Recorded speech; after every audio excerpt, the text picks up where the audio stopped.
Good afternoon, Emmanuel family. I'm Jeffrey Jones. I'm a member of Emmanuel, and I am here in a wonderful, beautiful place and a wonderful, beautiful day. It is called Uniontown. It's at the outer edge of the Staunton city limits, or it's right at the city limits, and it is off of National Avenue near the cemetery. It's been here for over 100 years, and I am going to have a former city councilman and vice chairman or vice mayor, Ophie Kier, speak with you all for a few moments about this wonderful place. But I first of all want to start by saying that I would like to have us begin by thinking about having be invited to be in the place that will go ahead and allow you to think about your baptismal covenant. And then I can add that one step further and say what you profess to do when the bishop came and confirmed you, whatever that might have been. For I think that's really important if you think about being a viable and a real involved Christian and involved Episcopalian in this world we live in this town, in this city, in this country, in the world. And so the first thing I wanted to share with you is I wanted to invite you to look at the whole possibility of what you're called to do. What are your responsibilities? And I can go ahead and direct you to the prayer book.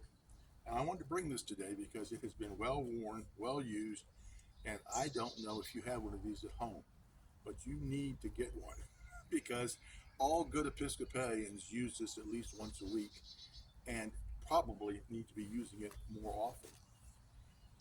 Within this book, there is a service called confirmation.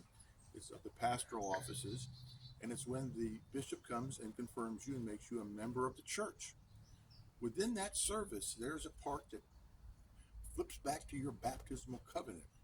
And he does a portion of that for the confirmands, people who are going to be confirmed, and he asks them questions. And the last two are the questions that I want to go ahead and bring up today when I think about Uniontown, when I think about what goes on and what has gone on here, and what we can do to better our neighbor. So the two things that the bishop asks the confirmands are, will you seek and serve Christ in all persons, loving your neighbor as yourself? And what the answer to that is, the person says, I will with God's help. So that's one. And then the last one the bishop asks is, he says, will you strive for justice and peace among all people and respect the dignity of every human being? And the response to that is, I will with God's help. And so thinking about that and keeping that in the back of your mind as we go through this afternoon, I would love to have you take the time at your convenience this week and find a prayer book. I know you probably have one, but to find a prayer book and to look on page 412, 411, 416, and you will find this service of confirmation. And I'd love for you to go through the whole prayer book and look at different things. Maybe you should review the catechism, where the questions are asked about you as a viable member of the church, and see what they sound like to you now after all these years of being confirmed. And then go on from there and do a deep dive whenever you have the chance. But today I want to go ahead and have that be part of our conversation. But I also want to have Ophie Kier take some time with us and explain what this place is. It is fabulous. Well, Jeff, I'd like to thank you for allowing me to be with you this afternoon. Just a little bit about Uniontown, or I'll start with the fact that I am not an authority on Uniontown.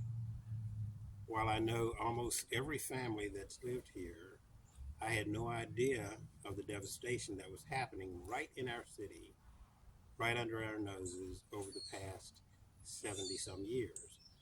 But Uniontown is a multiracial area of the city, but it's a predominantly black area of the city that was settled around the 1880s with citizens coming from Staunton out to honor the Union soldiers buried at the National Cemetery, and then actually settled here and built their homes. I do know that there were 65 lots here that were being occupied. Out of the 65 lots, 51 of those were owned without mortgage or anything from the people that were living here. I do know that there were tradesmen and craftsmen and launders, and there were stores, and there was a church here, and there was a school here, all of which has disappeared over the last few years, actually since the city of Staunton rezoned the property in the 1960s. While this was a vibrant community, the rezoning prevented anybody from doing anything to renovate their house or to bring it up. If there was a fire, you could not go back in and fix your house up. That's why a lot of the people here have disappeared. The zoning was light industrial, which did not allow for residential dwellings. I do know that the people could stay here as long as their houses could be occupied. The push now is to bring water and sewer to this area, or that's at least the city's push. That doesn't begin to answer the problem here in Uniontown, because if you ride through Uniontown, you'll find that the streets here do not come close to meeting the code of the streets that you or I live on. If there was a fire here, the few properties that are left, and I will say there are only 12 habitants here in Uniontown now, but if one of those houses should catch fire, the fire truck, while they may be able to get to the site with a little bit of maneuvering around the tight streets, has no way of backing out of here, has no way of driving forward out of here. So there are a lot of things, and I'm going to say we as Christians have failed on over the years. It is our obligation to take care of our brother and sister. Jesus said to love thy neighbor as thyself. We do a poor job at that. So what we're trying to do now is bring an area of Staunton back to life, which is not only a benefit of the people that live here and the people that still own the properties here, but to the city in entirety, because for one, it increases the revenue coming into the city. It increases the pride of ownership that people would have in their neighborhood. It increases the fact that there possibly could be small businesses here. So there's so much that could be done if we see what's in front of us.